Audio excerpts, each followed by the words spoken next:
There we go. My name is Lois Borgman, and I'm the Assistant Director of Relationships and Growth with Brethren Benefit Trust. And we are happy to have Deb Oskin with us. If you were participating in business earlier, you probably saw her as a member of the Pastoral Compensation Advisory Board. She has been so generous with her time and doing workshops for us for quite a while now. I've been with Deb in Michigan and can't even remember where else, but this session is geared for treasurers. She also does one for pastors. I think she did that earlier in the week. And if you weren't able to catch it, you will be able to go online and watch a recording of that. This session is also being recorded. If you're happening to be a pastor, or maybe you're a board chair and you want to show this to the treasurer, you'll be able to watch it later. So I'm going to turn it over to Deb, and you can say anything more about what you do if you want to. And thank you again, Deb. You are super welcome. I'm sharing my screen, and hopefully you are seeing how to pay your minister. Yes. Good. Excellent.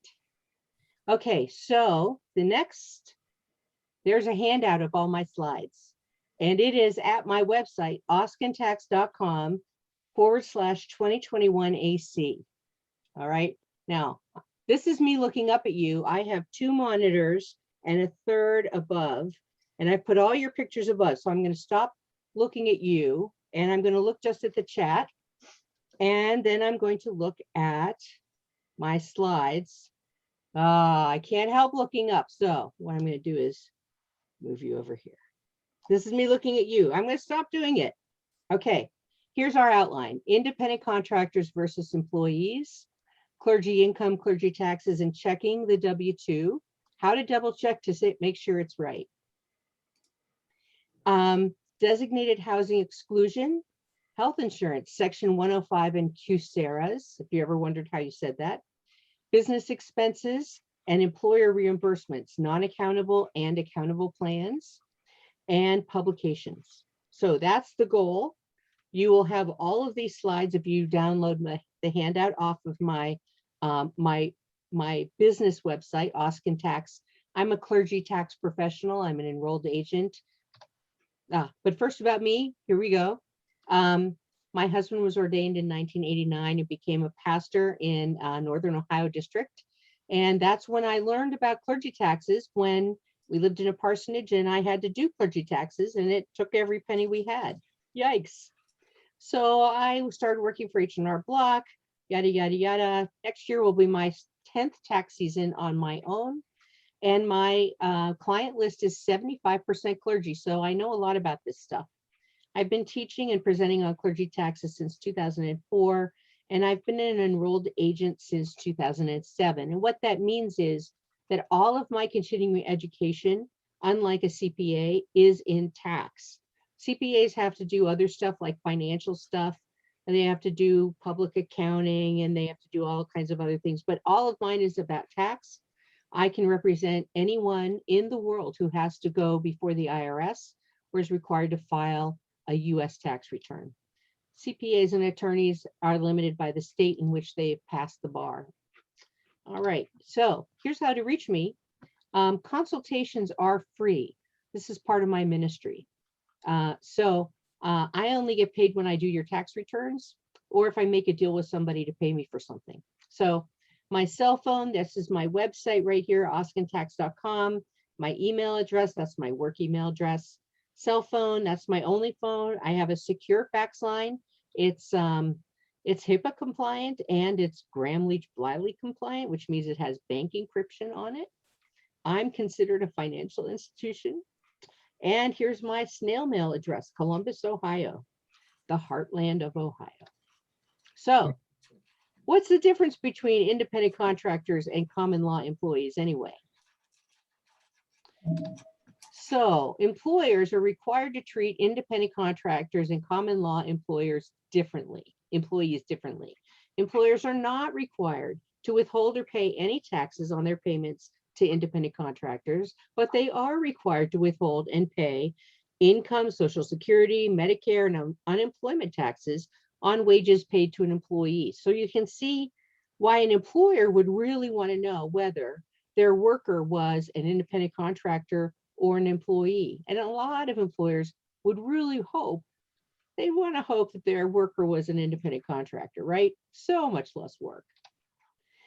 But if they guess wrong, right? If they say, oh, this person's an independent contractor, but they're really not, and the IRS finds out, then there's lots and lots of penalties involved there.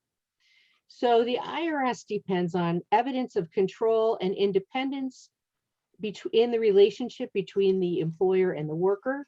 And that's three categories: behavioral control, financial control, and the type of relationship. Behavioral control, how the work is to be done. How is it communicated? Is it instructions? Is it training? Is it some other way? Financial control, are there business aspects? Can the worker have unreimbursed business expenses? Can the worker realize a profit or a loss? Can the worker invest in facilities used in performing services? Can the worker offer their services to other people? The type of relationship. What do the parties think about their relationship with each other? What does the contract say? Well, that's kind of basic. Can the worker receive benefits, like from the employer, employee type benefits? Within these three broad categories, there is a 20-factor test. And you know what the IRS says is the facts on the ground are what actually matter. But if it looks like a duck and it quacks like a duck and it walks like a duck, the IRS is going to call it a duck. You can call it whatever you want, but the IRS will call it a duck. So pastors are common law employees of the congregation for federal income tax and benefit plans, but not for FICA or unemployment taxes. And if you don't know what FICA stands for, you are younger than I am. FICA stands for Federal Insurance Contributions Act, which covers Social Security and Medicare wages and taxes. But pastors must pay self-employment taxes on their total ministerial income. So pastors are employees of the congregation who are exempt from FICA, but subject to SECA. That's how I want you to think about your pastors. They are not independent contractors. Just because they have to pay self-employment tax on their income does not make them independent contractors. Their income from the congregation does not go on Schedule C. Their income from the congregation does not get reported by you on a 1099. Okay, we'll get into that in a second. So there are two types of income that are reported by you, the employer: the salary reported on the W-2 in box 1, and the pastor's housing exclusion. That's the amount the pastor says that they want to have taken out of their salary and dedicated as housing, and that you officially designate. We're going to talk about that in a minute. And that's reported on box 14. That's not required to be reported, but let's not confuse the IRS. If you have not noticed, the IRS has been pretty overwhelmed these last few years. They are still 350,000 pieces of mail behind in processing. When tax season opened this year, they were 7 million pieces of 2019 paper returns still locked in tractor trailers in Ogden, Utah. Okay, I'm not kidding. There were 7 million 2019 paper returns locked in tractor trailers in Ogden, Utah. Why was that? Well, because they were not in their offices. They were not permitted to open mail because they weren't in their offices. They were working from home, so they couldn't get there. And when they couldn't accept any more into those tractor trailers, they just locked them up. Mail was getting turned away because there was nobody there to accept it. It's just a mess. Oh, and then they opened tax season a month late this year. And then a month into tax season this year, I don't know if you noticed, but then they passed the American Rescue Plan Act. And that act changed the tax law for the year 2020, which was the tax law that we were working on as tax pros right then. So they did have to extend it by a month.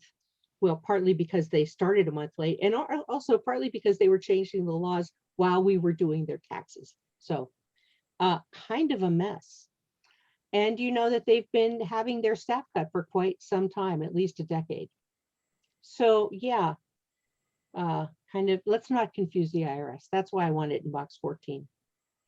So the third item of clergy income is reported by the pastor because you don't know as the employer anything about it. And that's their self-employment income or their honoraria.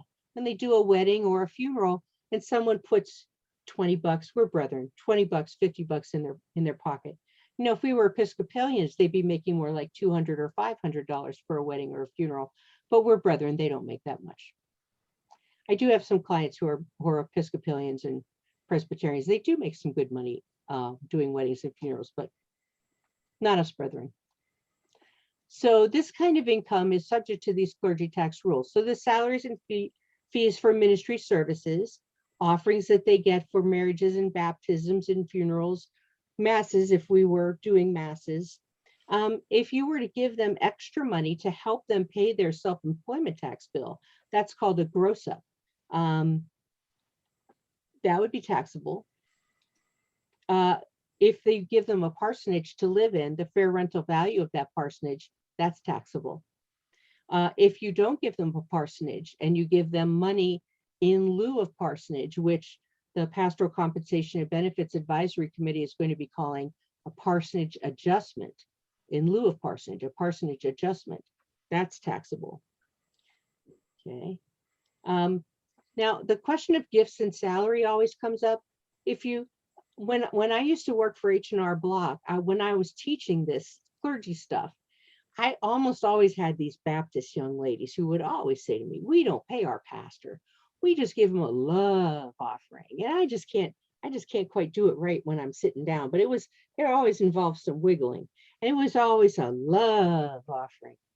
And you know, if it's regular, and if it's a regular love offering and the pastor expects it and that's really their compensation, well, that's not a gift. That's compensation for services.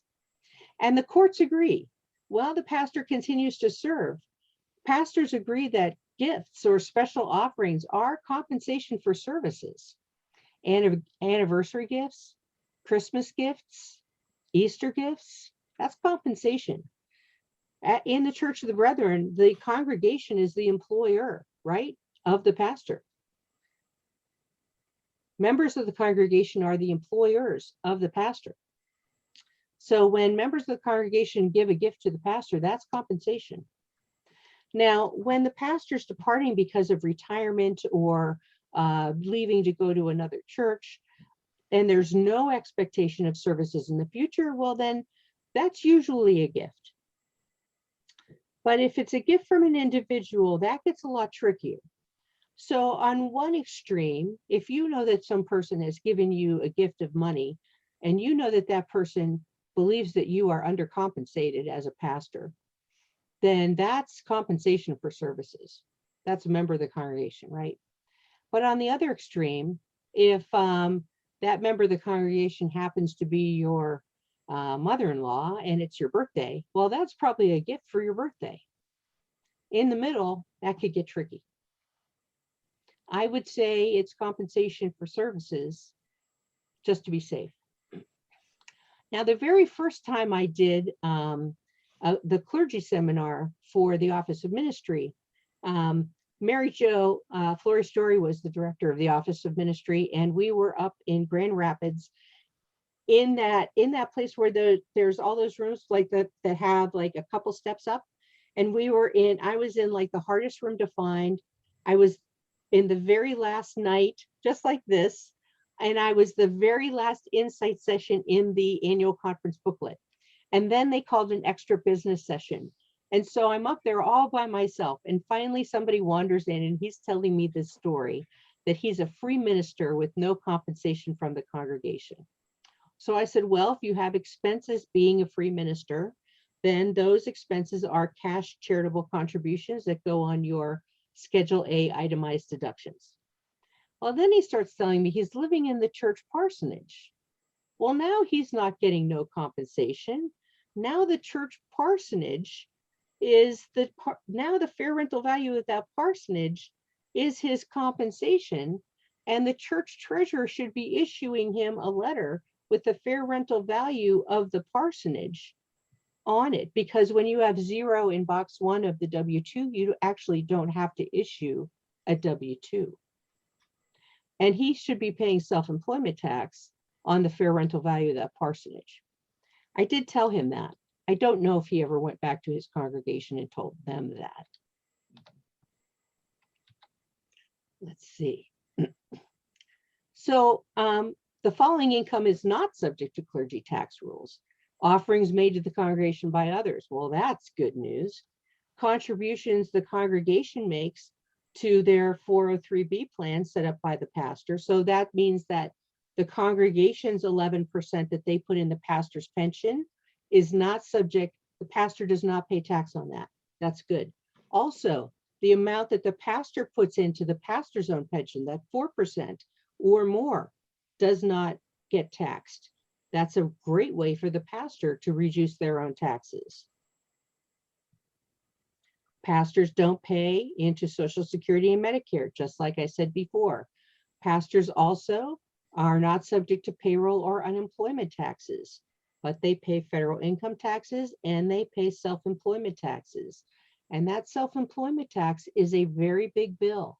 And as treasurers and congregational leaders, you should really be aware of that. Most pastors don't pay very much income tax because they don't, if they've got kids, the child tax credit eats up most of that income tax like it does for other people. But self-employment tax, that's right around 15%. And when you add up the cash salary and the value of the parsonage,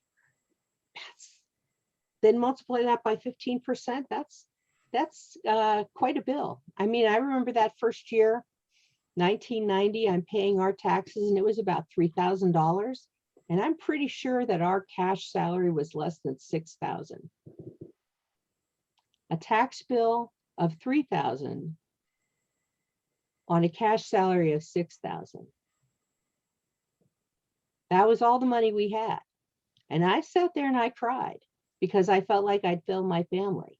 But when you add the fair rental value of a parsonage, that really is tough. Now, here's some rules that are important to know.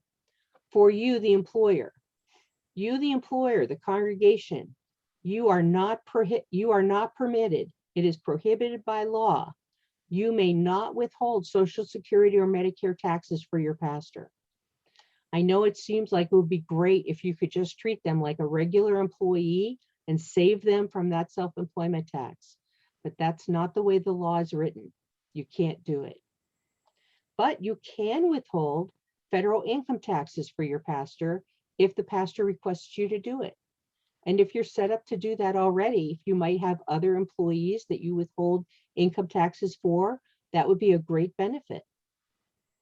You must issue a W-2 to your pastor. The IRS requires it. You cannot issue a 1099. Oh, I forgot to fix this slide, sorry. This should say a 1099 NEC. Remember the MISC was all so last year. This year they switched to the NEC, non-employee compensation.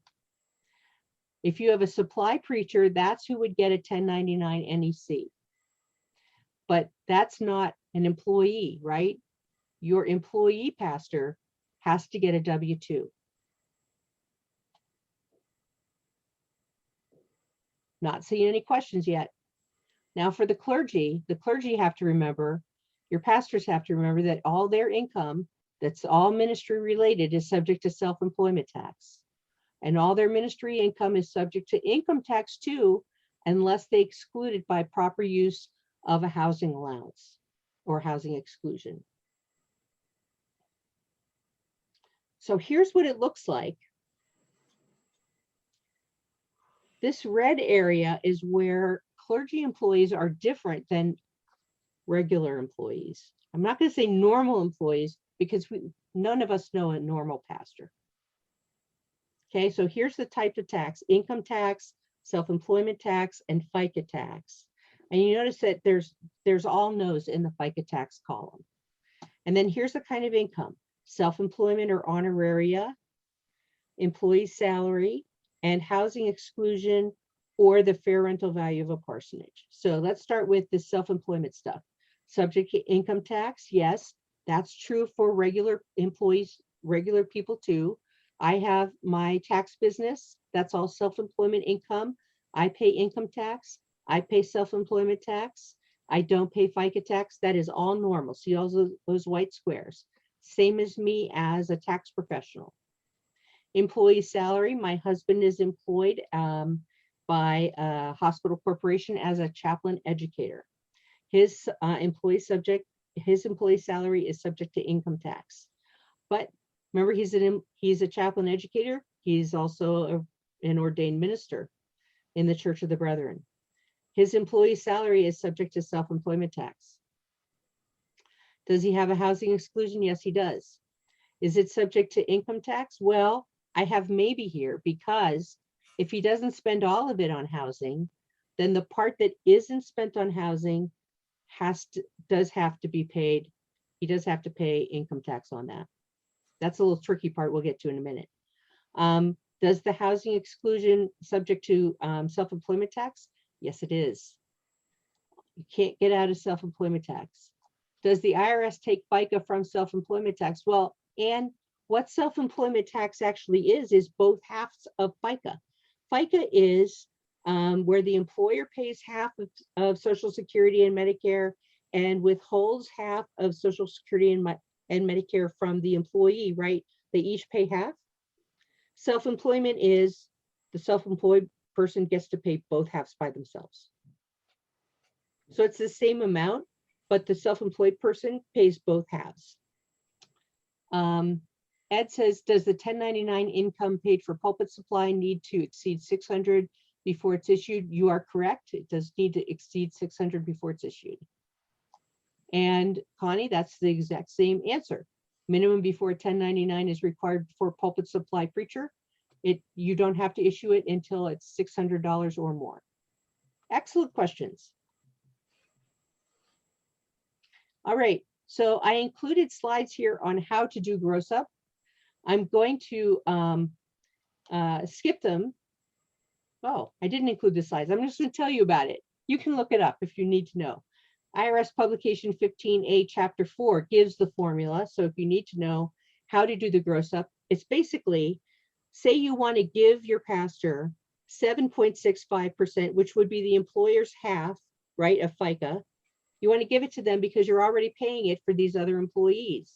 But after your pastor pays their income tax part, not the self-employment tax, but just the income tax part, they're going to end up with less than 7.65%. So you want to gross it up so they still have 7.65% left after they pay their income taxes. That's what gross up does. It allows you to pay them more, IRS approved, so that when they pay the income taxes, they still have 7.65% left. Now, the whole amount that you give them gets added to W-2 box 1. And what does that mean? That means they pay income tax and self-employment tax on it. But there's no such thing as 100% tax. So if the congregation is willing to pay the pastor some extra money to help them pay their taxes, I tell the pastor, take it. You're going to end up with more money in your pocket than you started with. You started with 0. You're going to pay some tax on it, but you're going to still have some money left. Here's a W-2 properly made out. I want you to notice that this nameless person makes $30,000. This is an Ohio nameless person because I live in Ohio. Their housing is $15,000. They put $1,200 into their pension. And when you add the $15,000 and the $1,200 to this $13,800, and I apologize that it's a little bit blurry, you get $30,000. This $4,039.31 is their self-employment tax total that I made them have withheld. Now in Ohio, the The amount in box 1 is the same as the state wages. But in Ohio, we have city taxes because Ohio is a wonderful place to live. And the city taxes the deferred compensation that goes into your retirement. So that's why we had to add the 1,200 back to the 13,800 to get 15,000 here. The key part is when you're checking the W-2 is that the housing plus the deferred compensation, code E is your 403B pension, plus box 1 equals your total compensation. Housing, cash salary, and deferred compensation should equal your total compensation. And there'll be a slide about that in a little bit. Now, the pastor's W-2 only shows payments to the pastor which are subject to federal income tax, which the exception of this box 14, but IRS completely disregards box 14.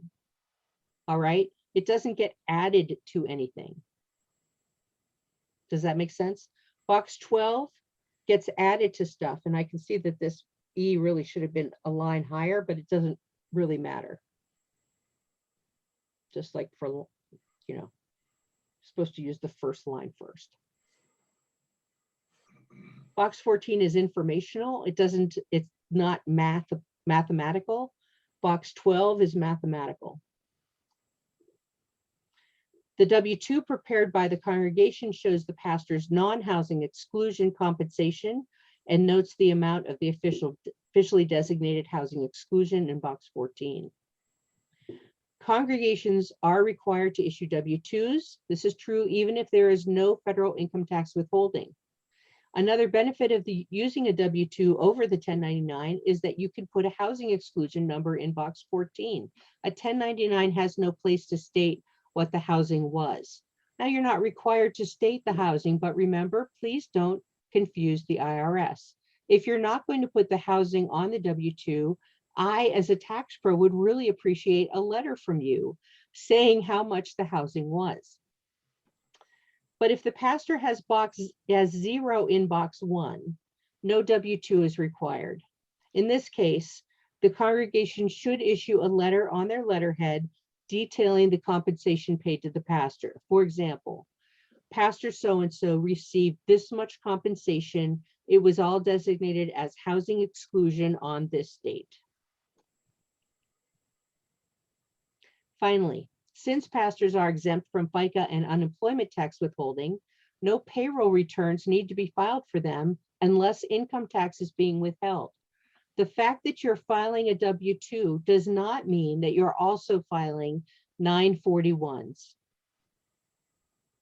If income tax is being withheld for other employees, then this option should be offered to pastors as well. Otherwise, pastors are required to make estimated tax payments totaling thousands of dollars each year. Every April, I tell several people in a row that they owe $6,000. I'm not making that number up. Some years it's much worse. One year I told a pastor's spouse, I told a pastor that she owed $27,000. Usually the $6,000 group, I don't know whether that's going to be good news or bad news. Sometimes it's good news. They thought for sure they had owed 10 and they'd saved it up. Sometimes it's their first year in ministry and they've always gotten refunds before. And so they had no clue that that was coming. That's usually the case if I had not worked with them before and they had just shown up at my door. But if I've had a chance to talk to them beforehand, then they knew it was coming and we started working on that. Checking the W-2, total pastor's compensation is box 1 plus box 12 plus box 14. Double check that that housing exclusion amount in box 14 is correct. I have asked pastors for their contracts and I've asked them for their pay stubs to double check that housing exclusion number is correct. You know what sometimes happens when I get a W-2 that is clearly wrong is that a payroll company has been used partway through the year. And then a new payroll company has been used. And the records from the first payroll company were not transferred to the second one. And so the year-to-date for the second payroll company were used for the W-2, but they left behind the first part of the year and did not include that. So if you use a payroll company, make sure that if you change payroll companies, that all those records from the beginning of the year are transferred over. Confirm on that W-2 that there are no entries or that there are zeros in the entries for boxes 3, 4, 5, and 6 for Social Security and Medicare wages and withholdings. Because if there are wages and zero withholdings, you will get a letter from Social Security congratulating you on your new employee with a nice bill for payroll taxes unpaid. This can be harder to straighten out than you think. Don't do it. Make sure those boxes are empty. Now, let's talk about this housing exclusion thing. The housing exclusion allows pastors to take some of that income out before income taxes are calculated. There's nothing really they can do about that self-employment tax. Well, there's a little they can do. We'll talk about that. But the big thing they can do is get some of that money out from under that income tax. And we're going to call that the housing exclusion. Anyone who's ordained, commissioned, or licensed and is performing ministry services for which they're getting paid should designate all or part of their total compensation from the congregation as housing exclusion. Yes, you heard me, all or part. This allows that amount to be excluded from their income. Right? They can't get out of it for self-employment tax. That's all this slide really says. Here's an example of typical housing expenses. You may have heard, as many pastors have heard, that you cannot take cleaning services as housing expenses. Before I go on, I want to say, if the pastor's part-time, hey, Barbara, and has a regular 40-hour weekly job, is the pastor still self-employed? I've got to move my chat. Although he gets a salary on his regular job. The pastor is not self-employed even though the pastor's part-time. The pastor is a common law employee who is exempt from FICA and subject to SECA, Self-Employment Contributions Act. Being part-time or full-time does not affect the fact that the pastor is still a common law employee of the congregation. That does not matter. Getting a salary from the regular job, the secular job, does not affect whether the pastor is still an employee of the congregation. Okay. Now, cleaning services. Notice that I've got some gibberish down here. That is the Code of Federal Regulations. Here is the only place in the law where it says what you can take as housing expenses for rent of a home, for purchase of a home, and I've added this green stuff. It's not, I mean, I didn't have the words, I just made them green. For expenses directly related to providing a home. Expenses for food and servants are not considered for this purpose to be directly related to providing a home. Now, I did not grow up Brethren. We grew up unchurched. But my mother's family was very wealthy. They were old money. They had live-in servants, SERVANTS, this word right here. And I want to tell you that there is a very big difference between servants who live in your home and a cleaning service that is a business that you hire to come clean your house. Those servants came to my grandparents' funerals, and we went to their funerals. They were members of our family. They are not at all the same as a cleaning service. So the next time you go to a webinar that tells you you cannot take cleaning services as a housing expense, I want you to hold on to this slide that you got from my website, and you show them this citation and tell them cleaning services are not the same as servants. And then tell them to call me and I will tell them that story, okay? Because they are not the truth. All right, now, what if you're a pastor living in a parsonage?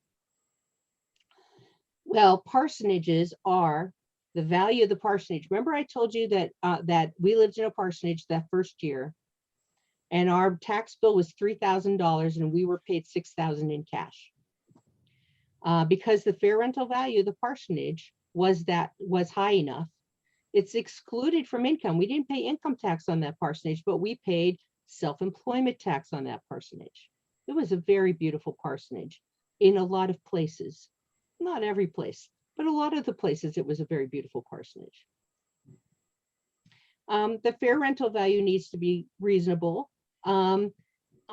I would want to know, I do ask people who live in parsonages for a realtor to come up with fair rental, up-to-date fair rental value comps. Sorry, there's not actual official fireworks going on, but neighborhood fireworks going on behind me.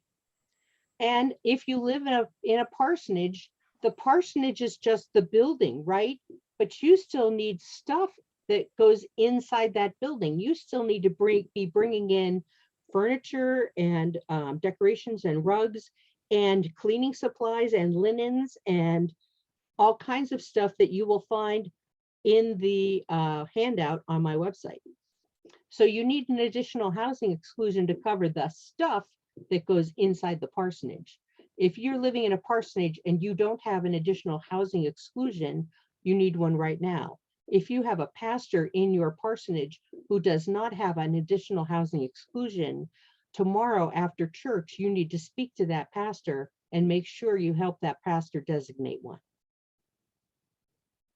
Now, the amount, here's some rules about this. No, whether they're living in a parsonage or whether they're living in their own home, these are the rules about anybody, any pastor who has a housing exclusion. The amount has to be officially designated in writing first, before any payments are made on that housing exclusion, before any payments are made to the pastor, in writing first. It can be a dollar amount or a percentage of the pastor's salary. It can be time limited for this year or in perpetuity until we change it. I can't use the up down buttons, but I can use my mouse. The amount has to be used to provide or rent the home.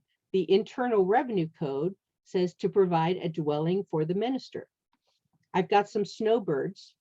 They track all of their expenses for both homes and then tell me the number of nights they slept at each. So I take those number of nights and I prorate the expenses for both homes, one home at a time.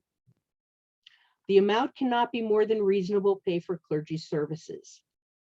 That's Rick Warren's fault.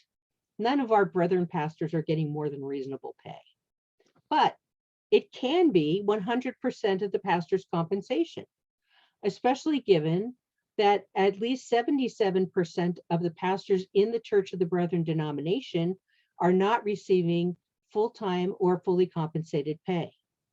If it is 100% of the pastor's compensation, the housing exclusion, then no W-2 is issued, right? Because it would be 0 in box 1.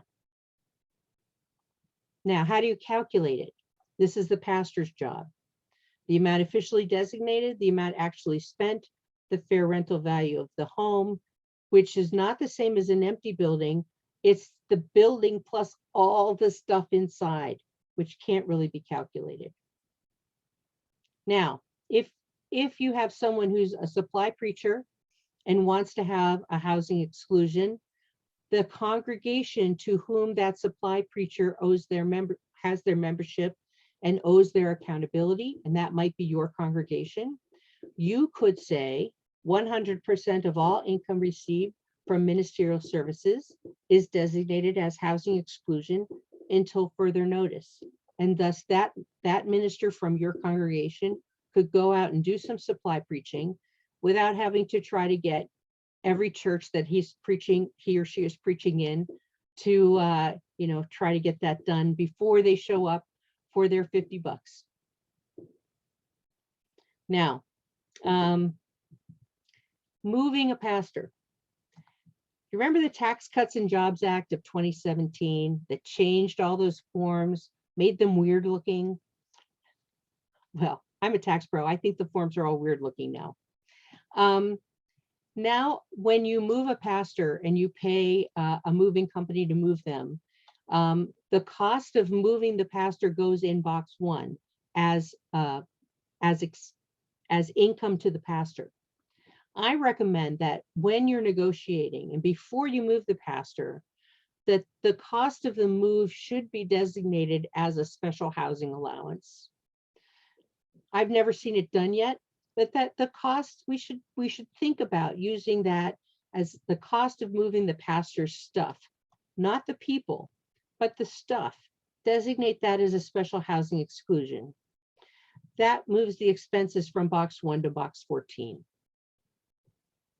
All right, now, another way for the pastor to pay less tax is for the congregation to use some of the ways to help pay the pastor's health insurance as a pre-tax benefit. So remember, before the ACA, now I'm really stretching your memories. Now we're going way back before 2014. Before the ACA kicked in, we used to use what were basically health reimbursement accounts, which didn't even have fancy names then, right? We would just pay the pastor's health insurance as a pre-tax health fringe benefit. We didn't have paperwork, we didn't have policies or anything like that. We just did it. And then the ACA comes in and says, that's not a full, that doesn't have minimum essential coverage. You can't do that anyway. And we were like, wait, I thought the plan was to make sure everybody had health insurance. We're doing it. Now you're not letting us do it anymore. So finally they said, all right. There's a couple exceptions. We have a one-person plan and a retiree only plan. Well, they're also called Section 105 plans by the companies that sell 105 plans. But you actually don't need to have the plan administration documents if you stick with just the simple exceptions.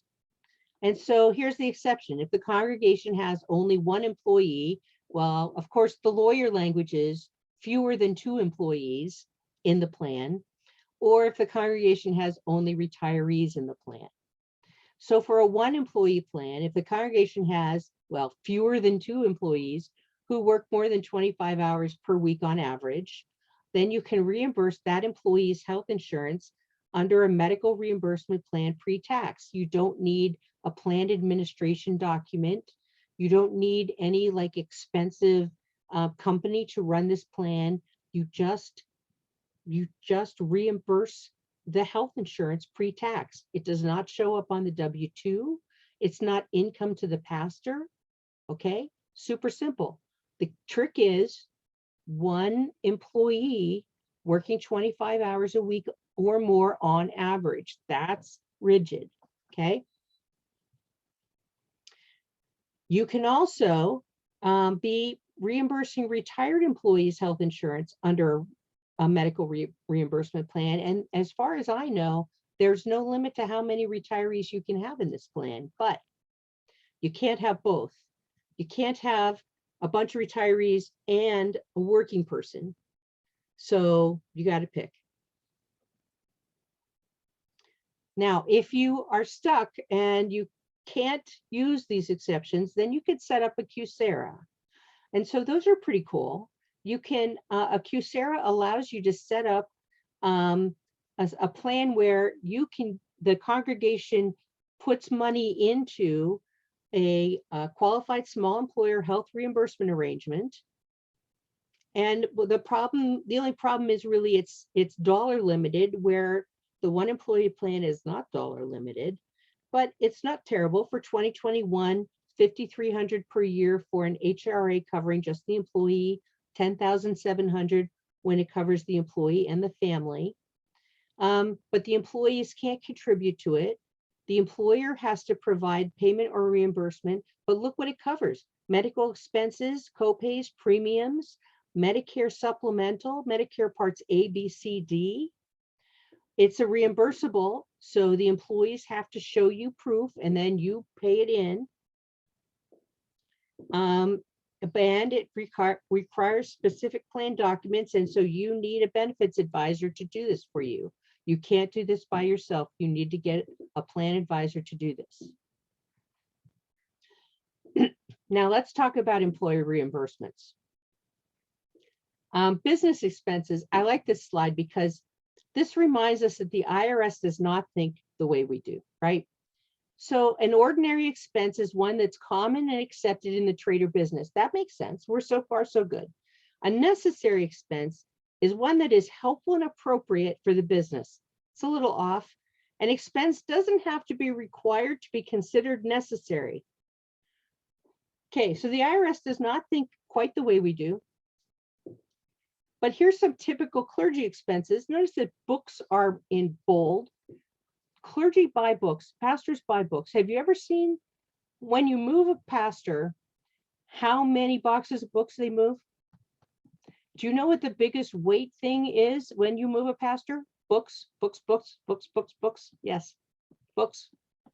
When my husband was moving, when we were moving, while he was doing his clinical chaplaincy training, I would keep the weights from each move because the movers would always underestimate how many books we had. And they'd say, oh, it only is going to weigh. And I'd say, this is what it weighed last time. How much do you think he added to it since then? Okay, business mileage, another thing that pastors don't log as often as they ought to. If they have their own cell phone bill and they're using it for ministry, are you providing a cell phone bill for them to use? A cell phone for them to use? Maybe you ought to think about doing that. In our denomination, we don't often have robes, vestments, collars, liturgical garments.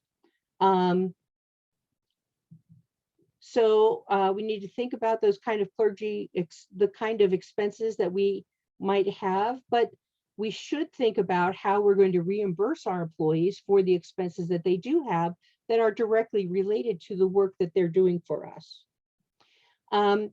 So there's bad ways to reimburse and there are good ways to reimburse. The bad ways are called allowances. Does that sound like a familiar word?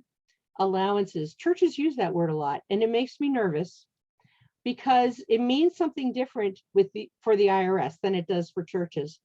When we call something a car allowance, an education allowance, a travel allowance, that's usually how we budget stuff in the church. And what makes me nervous about using that language when we're then talking about how the IRS talks about it is that once we've budgeted it, sometimes it just seems simple enough just to give it to the pastor as part of their regular paycheck. I mean, we budgeted it and we're going to give it to them anyway, so we might as well do that. But see, that's bad because that's a non-accountable plan. That means that we've just given it to them and now it's part of their cash salary. That means that they're not required to return any of it and they've paid it rather regardless of whether they think the employee is going to spend it on actual business expenses. And what that means is that's income to the employee. And when that's income to the pastor is paying income tax and self-employment tax on it. And the whole point of a reimbursement plan is to avoid this. We don't want this to happen at all. Rebecca, I'm gonna get you. Okay, let me look at Rebecca here.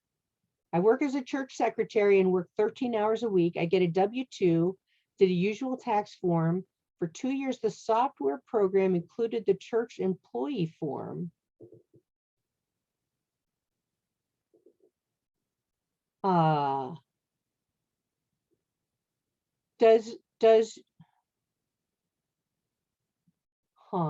Rebecca,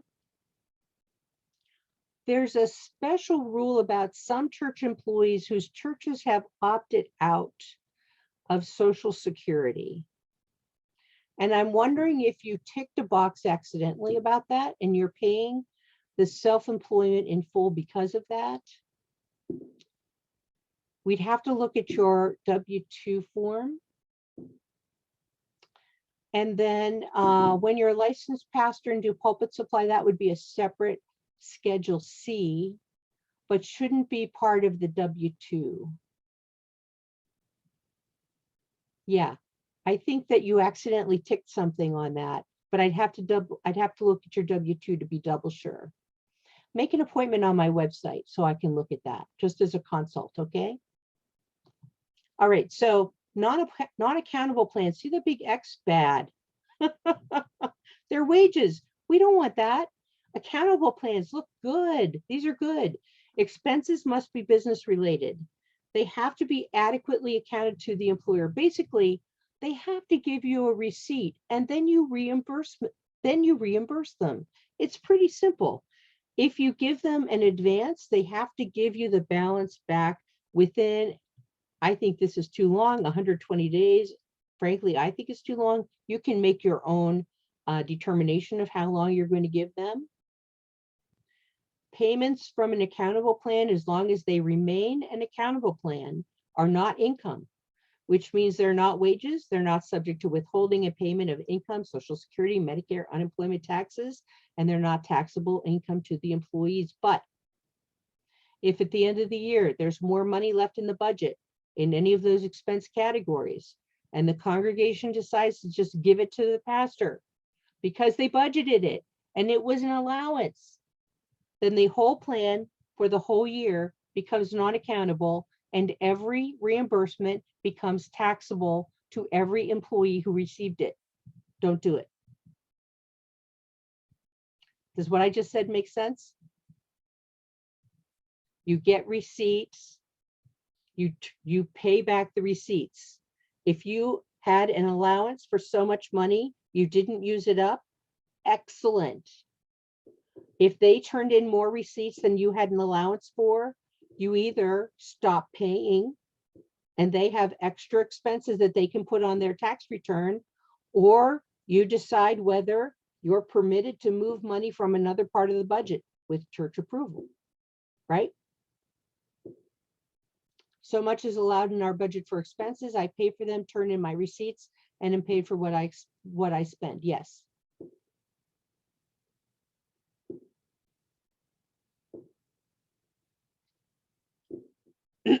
Publications. Michael Batts, Church Finance, The Church Leader's Guide to Financial Operations. This has been updated since the last time I did this webinar.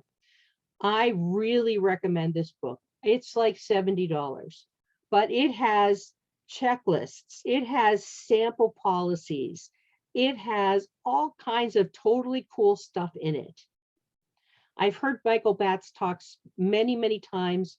He's part of the law firm BMWL that does, it does a lot of webinars for nonprofits. And they, in fact, have a national nonprofit seminar that they do. Let's say I went to one in Florida someplace, and then they've done the last two virtually. Excellent, excellent stuff. But that, I really, really recommend this publication. Church Law and Tax also has a subscription service where you have access to everything on their website, both the finance part and the law part and the tax part. Just the finance part is super useful. The finance update newsletter, I think, is free, but they also have a church finance newsletter that is part of the main part of the subscription. I think the subscription is $179 a year. I strongly recommend that you talk your church into purchasing those. Continuing education is just as important for treasurers as it is for pastors. You need a resource. And we have 7 minutes. So the regular, publications from IRS, my contact information, and where to get the handouts. All right. So what other questions do you have? You want to just unmute yourselves?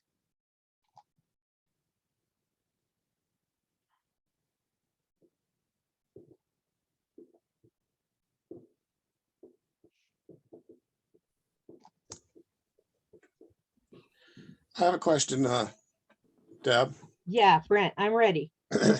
Well, maybe I'm ready. If we don't have this situation in our church right now, but if down the road we were to hire a bivocational pastor, does that in any way limit the amount of housing allowance or anything that we could give him simply because he's not a full-time pastor? In other words, would there have to be any proportionality done, or Or can we just give him housing allowance up to the full amount of what we pay him for his services? If Can you be understand what I mean. 100%. So we could pretend like that was his only job. I mean, we wouldn't have to, just because he has another job, we wouldn't have to cut the housing allowance down by any amount or anything like that. No, why would you have to? Well, I'm just asking. Yeah, no. Housing allowance can be any amount up to 100% of ministry income. All right. Thank you. You are super welcome. Thank you, Brent, for giving me a nice question. The only time that would be different, Deb, is if they're employed by two congregations, correct? They can't double dip on housing allowance, but I don't think that's what you were talking about, Brent. No, But that just actually, came to mind. you can get housing from two congregations. You just have to be able to prove you Yeah. spent all of the housing you received. Right? Mhm. So there's your limit. Okay. You could get housing from 3 or 4 congregations. But in the end, all of that housing is going to show up on that one tax return, and you're going to have expenses to cover all of that housing.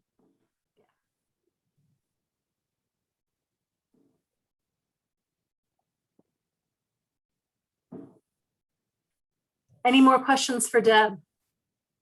When we have her on the hook or in the box? In the hook, in the box. On the hook, in the box.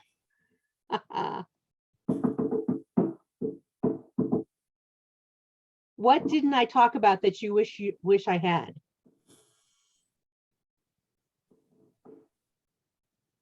Because I slashed my slides, knowing it was a Zoom meeting and I would get cut off, instead of being able to hang around in a room with however many people wanted to still ask me questions. You are so knowledgeable about this stuff that it's like somebody speaking Greek a little bit. Oh, So I'm going to look at Barbara. your slides and maybe learn something. Hey, Barbara, there's my contact information on all this stuff. And I'm not lying. Consultations are free. You call me Right. up, you make an appointment, I will talk to you. Thank you so very much. You're super welcome. I'll talk to your payroll company. I'll talk to your treasurers. I do that. I do that for all kinds of folks. Looks like there's 2 questions in the chat, Deb. One is how churches can get an IRS determination letter. Huh. Well, what do you want it to determine? Yeah, Ed, tell me more.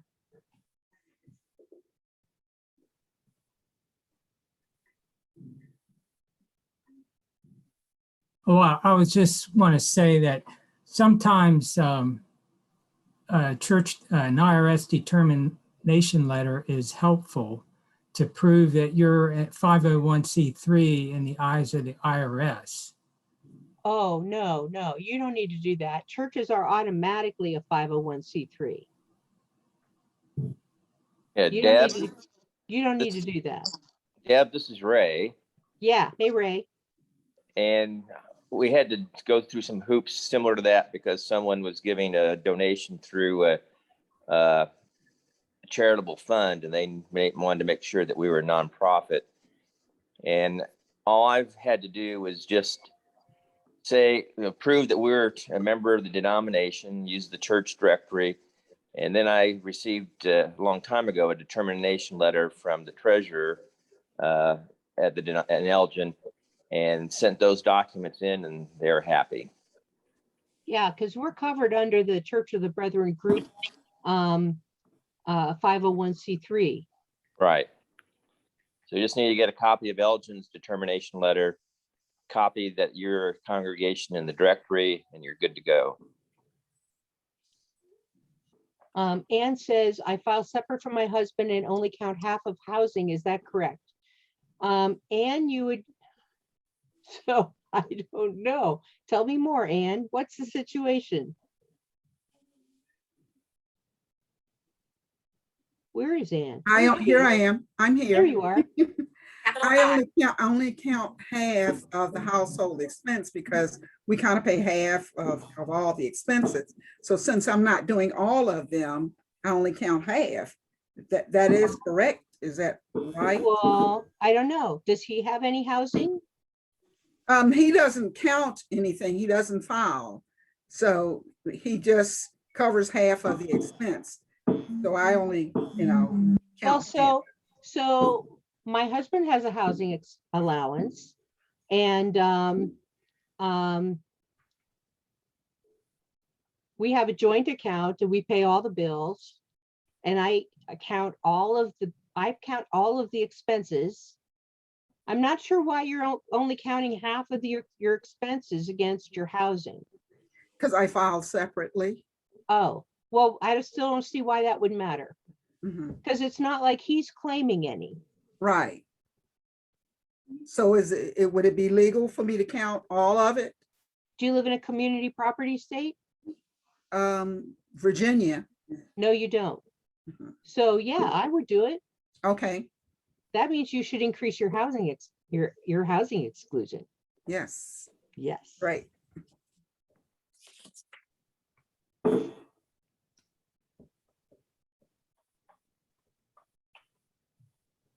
Did you give out an email address? Yes, it's on my contact slide, which was on the handouts. If you go to the handouts and get it. Actually, Okay. my email, you see my name there, Deb Oskin. Yes. It's deb.oskin@gmail.com. Oh, okay, thank you. That's my personal email. That works great.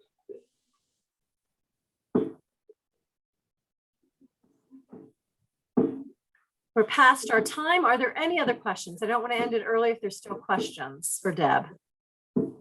Last call for questions. Art, you look tired of looking at me. He's tired. Well, Deb, thank you so much. Again, this session is being recorded and you can go back and watch it again. If for some reason you're not able, some reason you lost Deb's contact information or whatever, call BBT and you can ask for myself, Lois Borgman, and I will help get that information for you. Thank you all so much for participating. If you're a pastor, this session does give CEUs. Just wanted to remind you about that. Thank you so much. Thank you, Deb. Deb. You're super welcome. Go get the handout. Thank you all. Have a good night. Good night. Good night. Good night. Good night.